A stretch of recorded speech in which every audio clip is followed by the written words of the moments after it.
All right, we're going to get started. Before we start the meeting proper, I thought it would be appropriate that we observe a few moments of silence as a result of the events that happened this past weekend on Teeple Terrace, given that we're the planning committee and we understand the role of development in the community. This is a tragedy that we're all aware of, and I just want to take this opportunity to recognize the terrible loss in lives and the effects on family, but also recognize our first responders. So if we could just stand for a few moments in the chamber and recognize those events.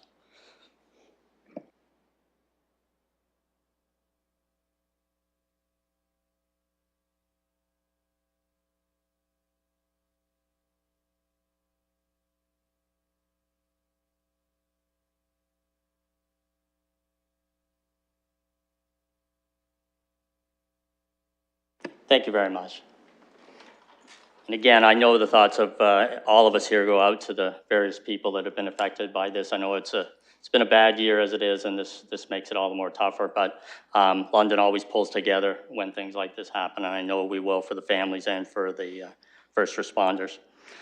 I want to indicate that the City of London is committed to making every effort to provide alternate formats and communication supports for council, standing or advisory committee meetings, and information upon request. To make a request for any city service, please contact accessibility@london.ca or 519-661-2489, extension 2425. To make a request specific to this meeting, please contact pec@london.ca. So I'm going to call the meeting to order. Are there any disclosures of pecuniary interest? There being none, we'll move on to item 1.2, which is the election of the vice chair for the term ending November 30th of 2021. So I'll open it up to anyone who wishes to make nominations for this position. Councillor Lewis. Thank you, Mr. Chair. I'd like to nominate Councillor Hopkins. All right, are you willing to serve as vice chair, even though I'm chair? Yes, and thank you very much for the nomination. Thank you. Anyone else wishing to put their name forward? Could I get a motion to close nominations? Moved by Councillor Hillier, seconded by Councillor Lehman. I was looking at you and I said Councillor Hillier. I don't know. The two Steves. Anything further? All right, we can just do probably a hand vote on this one. Is that okay? Or do you want to vote on? It was Councillor Lehman. Councillor Hillier moved, Councillor Lehman second. Do you want a recorded vote? No. Just a show of hands. Nominations being closed. You're it, Councillor Hopkins. Do you have any wise words that you can share with me before we start our term? I'm not sure if I have any wise words, but I want to thank the committee for allowing me here to be vice chair. And I just want the committee to know how important it is for me to be on the planning committee.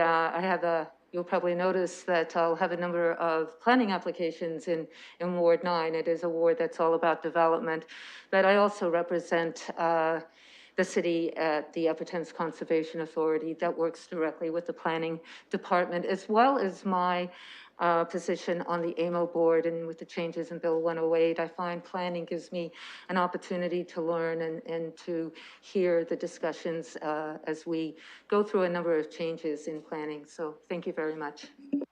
Thank you, Councillor Hopkins. I'll email you my holiday schedule when the meeting's over. We'll move on to the consent matters then. Does anyone wish to have a matter pulled?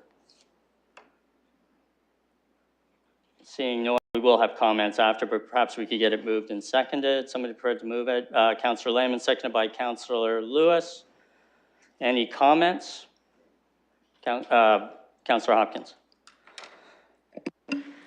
Thank you, Mr. Chair. And I would like to make maybe a comment and question through you to staff on 2.5. And this is the Planning Act regarding the 2-year freeze on minor variances. And I know the Planning Committee has been asking for this for quite a while, and having this report come back from staff, I am supportive. It tends to strike a balance between protecting the public interest as well as facilitating development. Using the hybrid model, I guess, is that compromise. But I do, through you, Mr. Chair, to staff, want to know how the public is informed and notified when it comes to these minor variances. Thank you. Someone prepared to answer that from staff? Thank you, Mr. Chair. It's Michael Tomazinczyk here, and we follow the exact prescribed requirements of the Planning Act, which is notify anyone within a 60-meter radius of the subject site, provide written notice, and we also publish the information in the Londoner and as well as post it on the city's website. Thank you. Councillor Lewis? Thank you, Mr. Chair. I will just pick up where Councillor Hopkins started. Having served a term on the Committee of Adjustment prior to my election, I too think that this strikes a good balance on what is needed here for the moment with minor variances. But I really wanted to speak on 2.2, which is the Argyle Regeneration Study recommendations. And of course, I hope that my colleagues both here and at council will fully support this, and I hope as we move into the next multi-year budget phase, we'll fund this properly as we have with other community improvement plans.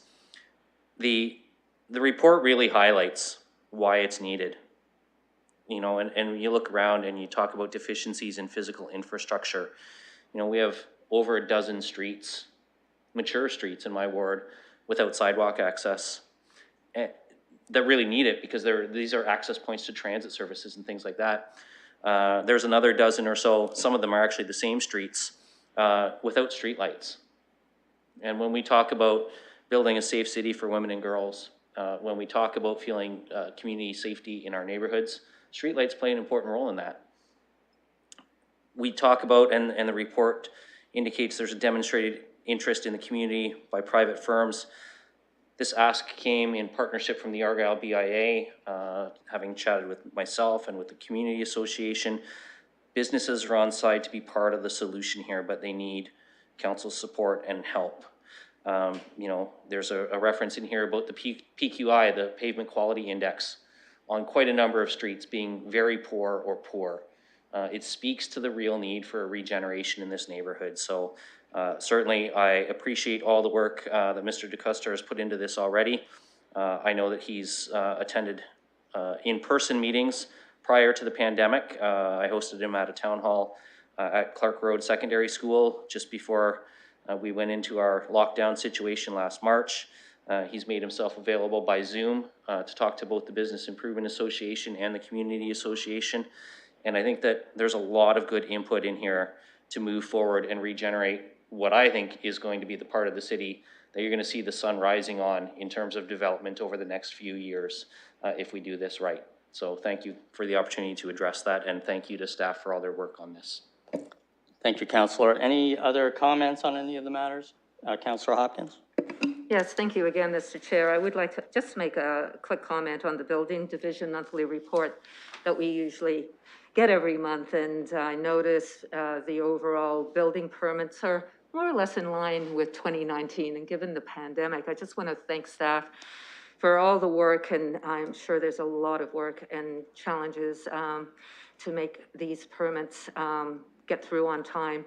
And they do a really good job. You could see, in particular, the planning inspection requests that have come in, 1,341.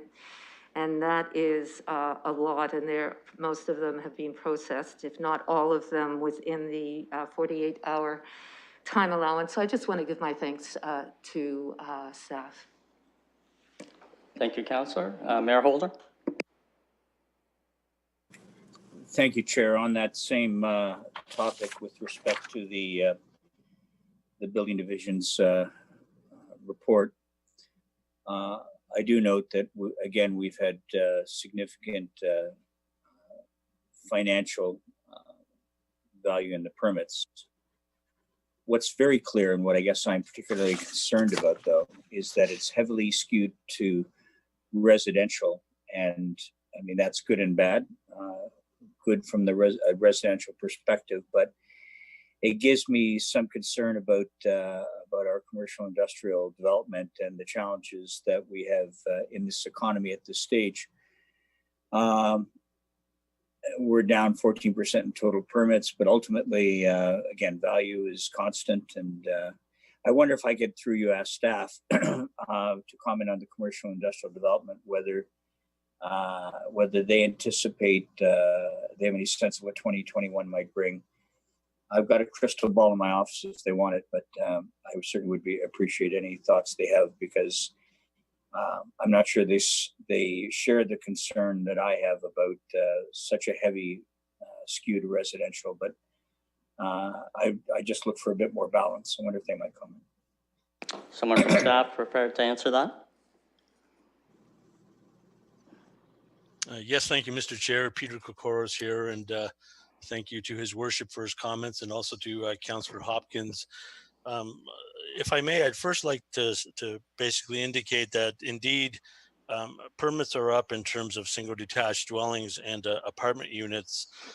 To put this into perspective, at the end of October alone this year, we issued permits that created 2,773 dwelling units, and that surpasses the total number of dwelling units in the entire year for 2019 and 18. And on a similar note, and that's for apartment buildings, and on the single detached dwellings, again, by the end of October, we had 760 single and semi-detached units just to the end of October this year. And again, to put this into perspective, for the entire year last year and 2018, we had 688 and 656 respectively. So we are definitely seeing an increase there. As to the question about the institutional, commercial, and industrial permit activity, one flag I'd like to throw out there is the comparing to last year, you will see a higher number for industrial, for example, construction value. That, of course, is the part of that is the $330 million Maple Leaf project. So one needs to look at perhaps a 5 or even a 10-year average to make a bit of a fairer comparison, I suppose, as opposed to just comparing with last year's numbers. His Worship mentioned a crystal ball. I had one of those, and I can't find replacement batteries for it because the reason I say this is I was quoted in saying that the construction values for the entire year were hitting record numbers, and that I wasn't foreseeing anything like this to happen again. Well, I had a bit of a sneak preview to the November building report, and you will see when that comes to Planning Committee that we are surpassing an all-time high of construction value, all-time record, basically, for all the years that we've been keeping track of building permit data. So it's very difficult for me to, for anyone, I presume, in the building division to make a forecast. There is activity out there. I don't want to paint a bleak picture, but to actually somehow qualitatively or give an indication of what the anticipated ICI building permit activity might be in 2021, that would be a very difficult thing for us to do. Thank you. Thank you. Mr. Mayor, go ahead. Thanks, Chair. Perhaps as a follow-up to Mr. Kokoros, but I appreciate that information, and I think that the work being done by planning has just been massive. So I looked at the numbers, and in October, basically the average is about 20 applications for permits a day. So the sincere question is, how do you keep up? And what has that done to your your guide for timelines for permit approvals? Yes, and through you, Mr. Chair, to His Worship, valid points. We have obviously had our struggles throughout the summer with respect to processing these building permits, these applications. We have conducted internal changes, obviously, with the pandemic, switching over to an exclusive digital permit application process had its challenges alone. Not to mention we had staffing challenges to overcome as well. So we have shifted some staff from certain areas internally to be able to keep up. What I can say is that we are very quickly surpassing the staffing challenges, and we are at a point right now where we're, to use the term, pretty good shape in terms of processing further future applications going forward. Thank you, Chair. Thank you, Mr. Kokoris. Thank you. Anything further from the committee on the consent items? Councillor Lehman. Thank you, and I'm just going to echo what I've heard. Regarding the building report, you know, commercial versus residential, as the mayor pointed out, I too saw that disparity between the two, and I guess it's one is a bit of a flag, the other one is, I think, a good news story. As you know, affordable housing and housing needs have become a big concern in our city, as with other cities as well. So to see the added supply come onto the market, or about to come onto the market, it is good. That's a good news story, and I'm good work on behalf of the building division to keep up with that workload. As I saw, we were still under the 4-week average. On the commercial side, yeah, a bit concerning, but is that a short-term trend, or is that more of a long-term cycle? I think we have to keep our eye on that to make sure we're doing what we need to do to attract commercial and industrial business to our area. On the minor variance, 2-year freeze, you know, I echo Councillor Hopkins' remarks there. It seems very balanced in looking at what other cities are doing. From one extreme to the other, it looks like we're hitting the right mark there. And finally, on the Argyle area, you know, echoing again what Councillor Lewis had said, I think the East End is a very exciting place and will be for the next coming years. We've done great work in the South End and the Northwest. There are tremendous infill possibilities, again, to address our housing shortage, looking at the hospital lands and other areas. And I think the business community should be looking at what's coming with some excitement, because when you get people living in an area, you bring economic activity to the area. So I think we're on the cusp of seeing some terrific things happening in the East area. So thank you. Thank you. Anything further from the committee? All right, the consent item's been moved and seconded, so we will open the vote.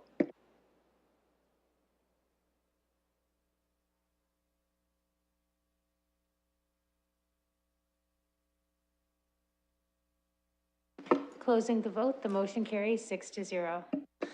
And moving on to the schedule items, there's 2 4 o'clock matters. Because people will be phoning in, we're going to do both matters in one public participation meeting, so we don't have to open and close twice on that particular matter. So I need a motion to open the public participation meeting for items 3.1 and 3.2, moved by Councillor Hopkins, seconded by Councillor Lehman.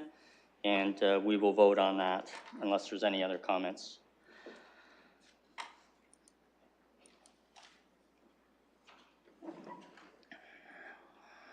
Closing the vote, the motion carries 6-0. All right, now I will first have the staff report on item 3.1. I don't know who's presenting on that, but if they could go ahead, that would be great. Thank you, Mr. Chair. It's Mike Corby here presenting. So the application, as you mentioned, is for a vacant land condo on Emily Carr Lane. The site's in southwest London, just east of Warncliffe Road South and north of the future Bradley extension. The site's within a newly registered plan of subdivision bounded by Lismer Lane on the south side, Emily Carr Lane on the west, David Milne Way on the east, with the future residential to the north. So the proposed developments for 41-unit cluster townhouse development that will be registered as a vacant land condominium. The common areas will be registered and managed by the condominium corporation. This proposed plan of condominium is also being reviewed concurrently with an application for site plan approval.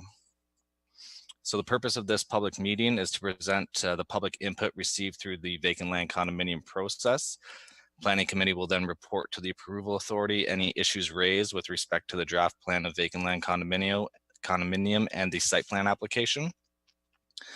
So through the public circulation portion of the vacant land application, no public concerns were raised. It is staff's opinion that the proposed vacant land condominium is consistent with the PPS, the enforced policies of the London Plan, the policies of the Southwest Area Plan and the 1989 official plan, and this will implement an appropriate form of residential development for the site and the surrounding area. Thank you. Thank you very much. Are there any technical questions from the committee? Councillor Hopkins? Yes, thank you, Mr. Chair, and through you, I've got a question about the holding-9281 provision. It's under review. If you could just give me a few more details about that provision.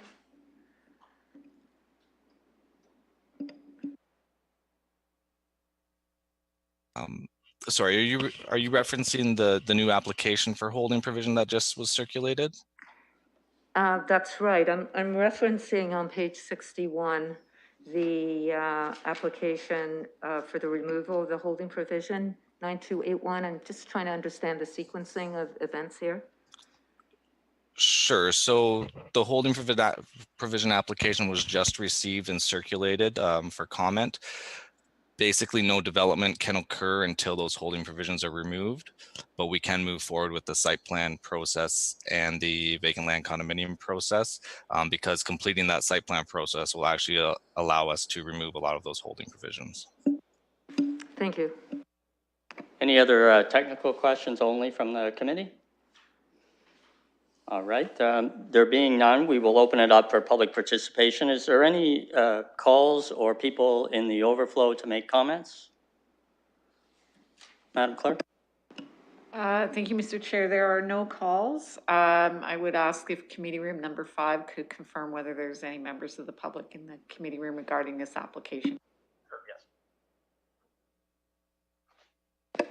Go ahead. Before you start, I just want to indicate that you'll have up to 5 minutes to make any comments that you might have, and we try to hold that strictly to the time limit. So that being said, go ahead. Thank you, Mr. Chair, and good afternoon, committee. My name is Scott Allen. I'm with MHBC Planning. We are acting on behalf of the applicant.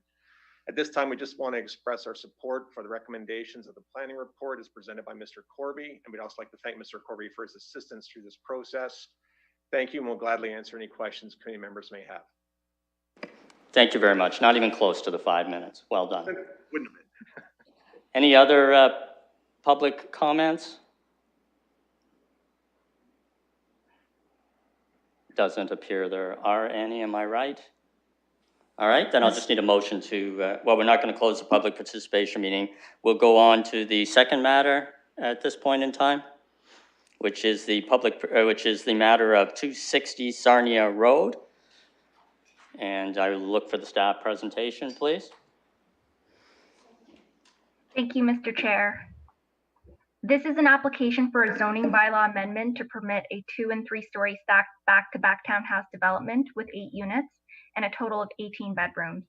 Special provisions are requested to permit 1 parking space per unit for a minimum of 8 parking spaces, whereas 12 are required, and a minimum front yard setback of 1 meter, whereas 7 is required. The subject lands are located on the south side of Sarnia Road between Coombs Avenue to the west and Western Road to the east. Surrounding uses include low-density residential uses immediately to the south and west of the subject lands and a 5-story student residence building immediately to the east. To the north across Sarnia Road are undeveloped lands owned by Brescia College. The site is also situated within a 5 to 10-minute walking distance to Western University main campus. The site is currently occupied by a 1.5-story converted dwelling operating with 7 bedrooms, as well as a garage and U-shaped driveway located in the front yard. The existing structures are proposed to be demolished in order to facilitate the proposed development. In terms of topography, the subject lands slope generally from the front to the rear of the site. The initial proposal was for a 2-story, 8-unit stacked back-to-back townhouse development, with each unit accommodating 3 bedrooms for a total of 24 bedrooms. Through further discussions with staff, it was determined that a 19.5-meter road widening dedication along Sarnia Road would be required, and as a result, the applicants have proposed to shift the building back and reduce the building footprint of the rear units with a 1-meter front yard setback while adding an additional 3rd story at the rear. So the additional story will be restricted to the rear portion of the building, with the front portion of the building maintaining a height of 2 stories. The reduction in gross floor area have resulted in a corresponding reduction in the proposed number of bedrooms. In total, 8 units are proposed with a mix of 1, 2, and 3 bedrooms for a total of 18 bedrooms.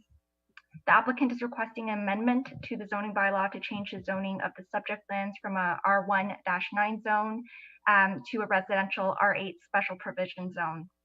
In terms of the applicable policies, the subject lands are located in the neighborhood's place type in the London Plan, which contemplates stacked townhouses up to a maximum height of 4 stories. Within the 1989 official plan, the subject lands are designated low-density residential, which permits multiple attached dwellings where appropriate, up to 75 units per hectare, and the applicant is proposing a density of 55 units per hectare. Subject lands are also located within a near campus area neighborhood in proximity to Western University and are therefore subject to the near campus neighborhood policies and criteria in both official plans. Through this process, there were a number of public concerns raised about the appropriateness of development within the context of the surrounding neighborhood, traffic impacts, and the reduction in the proposed number of parking spaces, as well as noise and stormwater impacts on the abutting neighbor to the south. So in regards to the requested parking reduction, the proposed parking area is appropriately located at the rear of the subject lands and will be buffered from the view of the neighboring residential properties to the south and west by existing fencing and mature trees. A 1.5 meter landscaping strip is proposed, further mitigating potential impacts on neighboring properties. The subject lands are located within walking and cycling distance to the UWO main campus and are on a direct bus route along Sarnia Road, which may further reduce demand for parking at this particular location. Transportation staff support the reduction in required parking and have no concerns with respect to traffic impacts along Sarnia Road.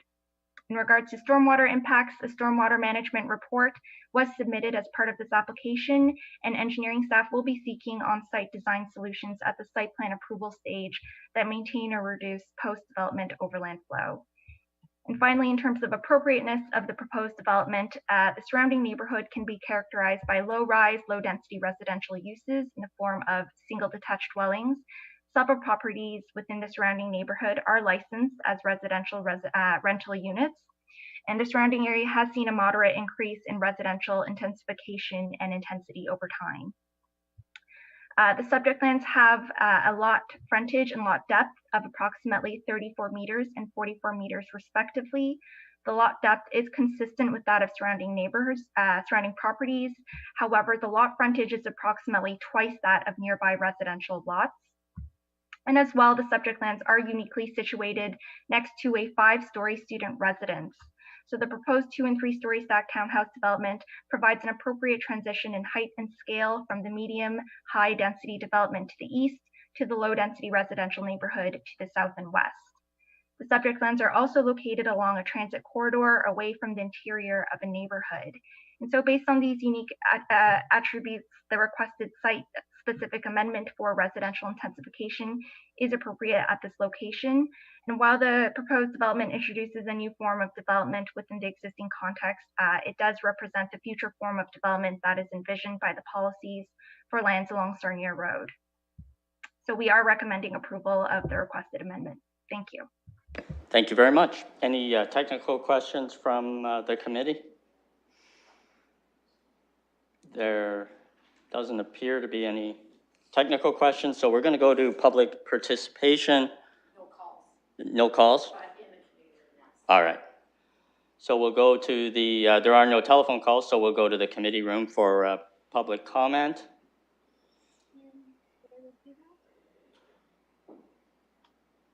Thank you very much. Thanks for coming. As I indicated to the previous speaker, you'll be allowed 5 minutes for your presentation, and go ahead.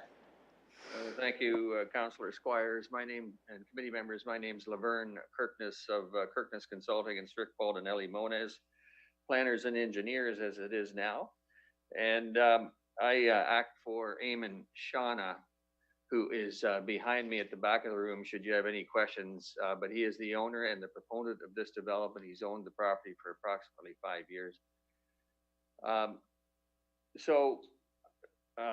Committee, you have a report and recommendation in front of you. Monica Wu presented to you, and we agree with that report and agree with the draft bylaw and hope that you'll take that to council and recommend it. But I just want to be clear that basically 8 units are proposed here. At the front, it's 2 stories. At the back, it's 3, but it's a total of 16 bedrooms. I just got a bit confused in the presentation as to 24 and 18, but I want to assure you that they're 2-bedroom units. They're specifically designed to be smaller, with a kind of a household unit to be smaller that's more manageable. We know that they are students that will likely occupy this. The proponent advises me that in the 5 years that he's owned the place, he's never needed more than 2 or 3 parking spaces in any semester of the university. And it's because we're only within a kilometer, half a kilometer of the campus itself. So people move here, want a place here because they don't have a vehicle and don't want one. David Uhas of Zed Architecture, we feel really did a great job here, and I think we can attest to it because it did appear in front of the urban design panel, and they were pretty much favorably disposed towards it. They did make some suggestions about reducing pavement and increasing planting area, which we did implement on that final sketch by reducing for example, the aisle of 6 meters to the backyard is now 4.5. We did a lot of reports, including stormwater management, sanitary capacity, archaeology, heritage impact, neighborhood character, land use compatibility, urban design, and planning justification. So we have really addressed the policy framework, and in particular, the near campus neighborhoods, which are a rough set of policies to kind of get through. But we hope that you would agree that with the staff report that this is appropriate intensification and meets the policy framework. We did try to deal with the 4 concerns from the circulation of the application to the public. I suspect that there were somewhere around 50 to 75 letters that went out to households in the neighborhood. We only got 5 replies back, 4 concerns, 1 in support. But we feel that we have addressed those in our site design and our building design. And I think the staff really agree, and we really appreciate if we go to the very last sentence of their report, Mr. Chairman, I can't help but want to read it because I think that it's so true. Based on these unique attributes, which Monica described in terms of the site design and building design features, a site-specific amendment for residential intensification at this location is reasonable and serves as a positive and appropriate example for similar locations along in the near campus neighborhood areas. I think that stands pretty tall, and I sure hope that you would agree with me, but I'm here to answer any questions should you have any. Thanks. Thank you very much, Mr. Kirkness. Any other public comments from the committee room? Doesn't appear so, and we don't have any calls. So what I would like to do now, if there's no more input, is to close the public participation meeting with regard to items 3.1 and 3.2, moved by Councillor Hopkins, seconded by Councillor Lehman. Any further comments? We will vote.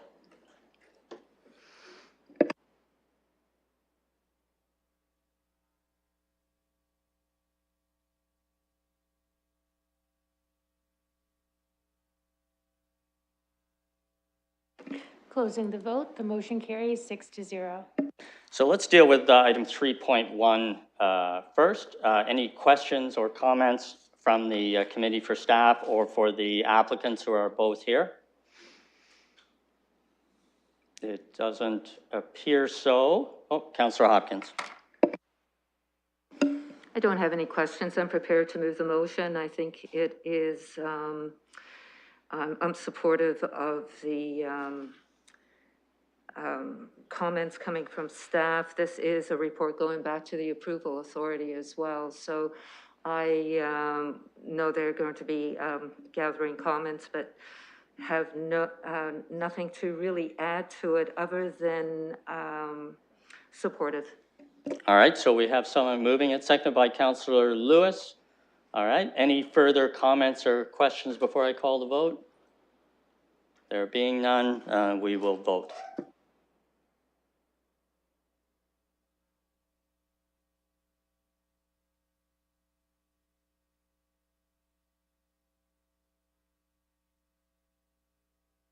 Closing the vote, the motion carries 6-0. And we'll move ahead to item 3.2. Again, any questions or comments from the committee to staff or the applicant? Councillor Hopkins? Yes, thank you, Mr. Chair. I do have a question just for my own clarification, understanding that the parking is going to be 9 spaces and the yard setback for the front is going to be 1.0. I know in the summary of request, it has 0.0, and I just want to make sure I'm clear what we are approving here at committee. Someone can answer that, please? Yeah, so through the chair, we are proposing 1 parking space per unit for a total of 8. The applicant has proposed 9 in their as part of their proposed development.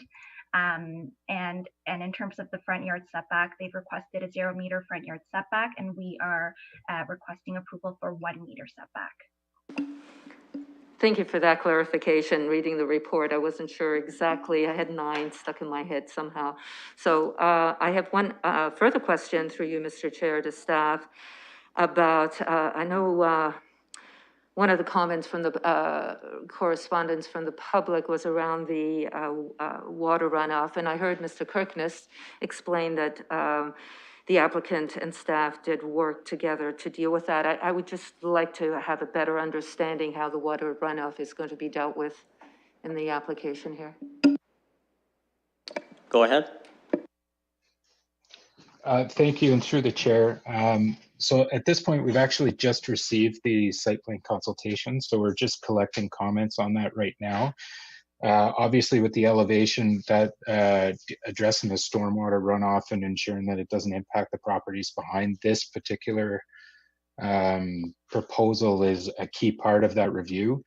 We do have a parking area in the back of the building that allows us to facilitate some ability to control the stormwater runoff. We could do that through swales or catch basins or what have you. So prior to us providing site plan approval, we'd actually be looking to address that technical side of things. Okay. Any further questions or comments from the committee? There being none, is someone prepared to move the staff recommendation? Councillor Lewis, seconded by Councillor Hopkins. Anything further, committee? Then we'll vote. Oh, go ahead, Councillor.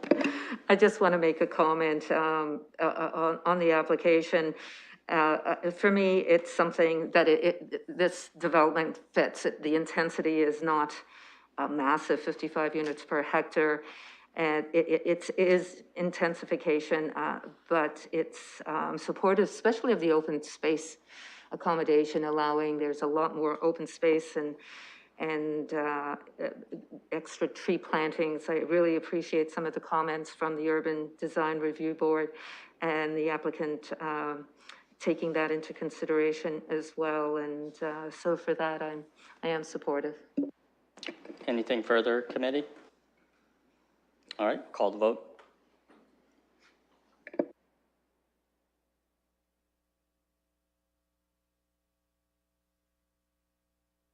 Closing the vote, the motion carries 6-0. Moving on to the next public participation item, 3.3, which is 660 Sunningdale Road East. I'd like to have a motion to open the public participation meeting. Councillor Lewis, seconded by Councillor Lehman. All in, anything further? We will vote.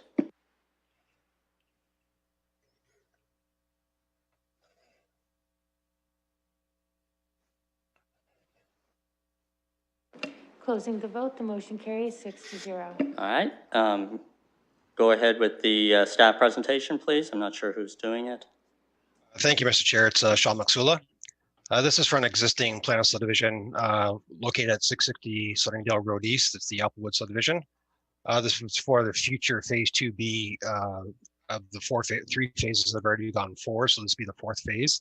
The applicant is proposing to make minor adjustments to the existing lot lines between blocks 21 and 24 blocks 27 and 29, and blocks 26 and 30 of the red line draft plan, as well as minor adjustments of blocks 24 and block 51 of the park pathway as a slight adjustment to the park path because of being resurveyed. The elimination of Street H and Luna Crescent will create two slightly larger blocks, Block 68 and 69, allowing for the creation of additional street townhouse through a future plan of subdivision. The red line revisions and rezoning of the application will provide for additional demand of medium residential uses that could be implemented through future development of the subdivision. The existing R13 and the R14 zones are going to be changed over to an R46 and an R456 and R65 to allow for the street townhouses and cluster townhouse development. And I'd be happy to answer any questions. Thank you. Thank you very much. I see Councillor Cassidy's here. They're the ward councillor. Welcome. Any technical questions from the committee or Councillor Cassidy?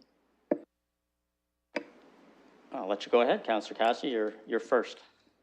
Thank you, Mr. Chair. Thanks for recognizing me at your committee. I have a couple of questions for staff. Number one, I wonder if you could give me, I understand there was a resurveying being done, but in real terms, what is the adjustment to the park pathway going to mean?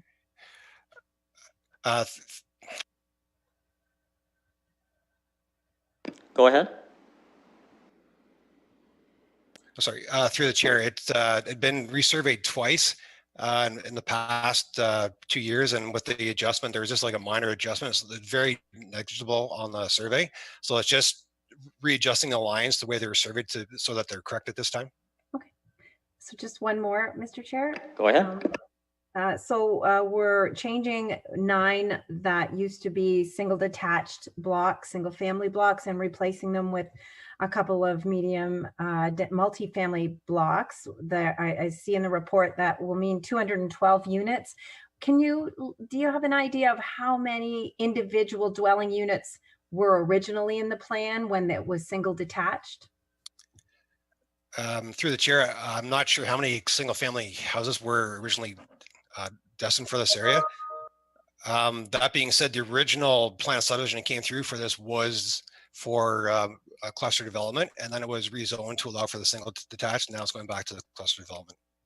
Okay, thanks. All right, thank you, Councillor. Any other further just technical questions right now? All right, it doesn't appear. No one on the phone. And there's nobody on the phone in terms of public participation. Is there anybody in committee room 5? One person. Go ahead. Thank you very much, Mr. Chairman. My name is Paul Hind, principal of Tanfield Consulting, representing the Clausen Group. Thank you very much for the opportunity to speak. And just briefly, we are in support of the staff recommendation going forward to Planning Committee through to Council in the coming months. I appreciate the efforts that Mr. Maxula has undertaken in order to get this to you tonight. And we look forward to continuing a development that has been long on the books for a number of years. Just to address Councillor Cassidy's couple questions, there wasn't originally pre-2018, the 2 blocks were zoned for single family housing, but it was in a block nature. So the individual lots were not actually created at that time. So there wasn't a specific number because it would have been done at a later point when the blocks were divvied up into individual lots. But this red line revision is really just to go back to the pre-2018 timeframe when it was 2 blocks for multifamily cluster housing. As you're fully aware, that form of development is very sought after right now, and it's really to recognize a change in market conditions once again over the years, as this subdivision has been on the books for well over a decade and slowly proceeding now. Thank you very much. Thank you very much. And if we have any questions for you, we'll ask you. Anybody else in committee room 5? No other public participation then? All right, I just need a motion to close the public participation meeting, moved by Councillor Lehman, seconded by Councillor Hillier. Any further comments? We will vote on that.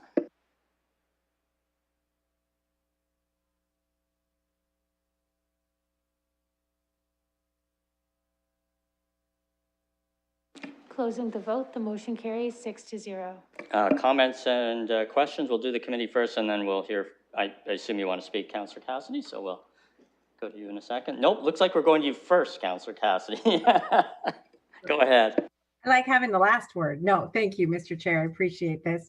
I did forget a question also for Mr. Mixula or some other staff member, I'm not sure. I believe, as part of this phase that the planned expansion of Superior Drive all the way through to Adelaide is, I'm assuming it's taking part as part of this phase. I wonder if the extension of Blackwater is also part of this phase, or will that be a later phase? Go ahead. Through the chair, this Blackwater will be part of this phase and part of the and so will Superior going forward, and there will be another phase coming forward in the near future as well. Great. Go ahead, Councillor.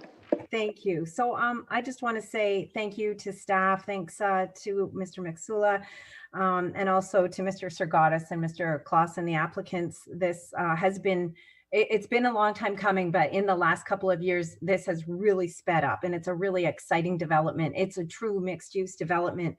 And also especially a really big thank you to Mr. Gonyu. He's played a really big role in this. There are 2 heritage barns on this property, and the plans for those barns are super exciting. I've talked about them before. There's going to be a nice restaurant up in this part of the city, which, you know, we really do need a nice restaurant up there that's not a chain, it's something different. There's nothing wrong with chains, but this gives us some variety. So I'm really happy to see this moving forward, and really necessary part of this is that extension of both Superior Drive and Blackwater, because the traffic around the Sunningdale Adelaide area, and especially in the neighboring subdivision just a little bit to the west of this, they only have 1 access point at this point to their subdivision. This will add 2 more. And I believe there are traffic lights that are being considered for one of these intersections as well. Both of those things are really needed in the area to help deal with the explosive growth that's taking place. I also did want to mention, as Mr. Mixula said, this block that's being switched over to medium density multifamily townhouse units is a reversion back. And I remember when the applicant first came and notified or asked the planning committee approve the change from the multifamily over to single family. I remember Councillor Helmer being a little bit disappointed in that, seeing that reduction in density. So I'm sure Councillor Helmer will be happy to see this going back to the multifamily medium density blocks. Again, a really exciting little plan, a little neighborhood that's being planned there right now. Some commercial, some office, some restaurant stuff going on. It's going to be really great for the area, and I'm sure it's going to bring all of you up to Ward 5 to visit. Thanks very much, Mr. Chair. Thank you very much, Councillor. Thanks for coming back and being so enthusiastic about activities in your ward. It's very much appreciated. Anything from the committee? I don't know how you're going to follow that, but if somebody wants to talk about the development, go ahead. Doesn't appear to be any comments. Councillor Hopkins, you want to say something? Yes, I'd be pleased to move this. This has been an ongoing application, and lots of exciting things happening in this development, like Councillor Cassidy mentioned. And I still recall a number of years ago when we had the discussion about the barns, and really thank the applicant for the efforts and working with staff as well to see this come forward. So happy to move the motion. Thank you. Mayor Holder? Thanks, Chair. I concur with the comments from Councillors Cassidy and Hopkins. Happy to second it. Thank you very much. I think Councillor Cassidy almost offered to host us at the new restaurant in the. So we'll see how that develops. Anything further? It's been moved and seconded. We'll call the vote.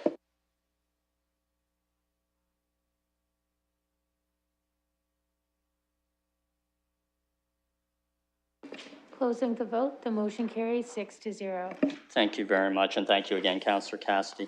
Now moving on in the agenda, we'll move on to items for direction. There aren't any. Then we'll move to deferred matters and additional business.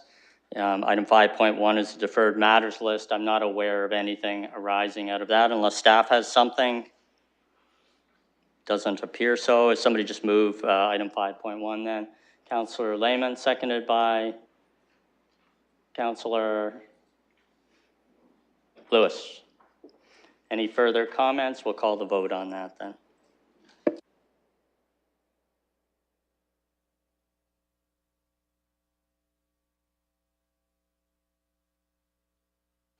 Closing the vote, the motion carries 6-0.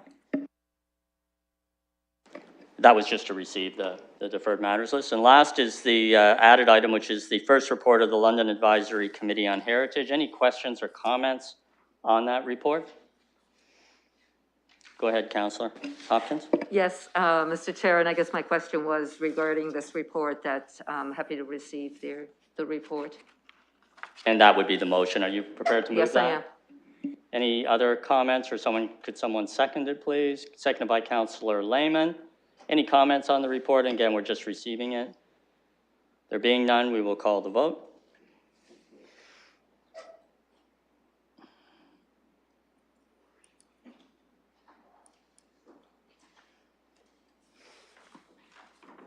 Closing the vote, the motion carries 6-0.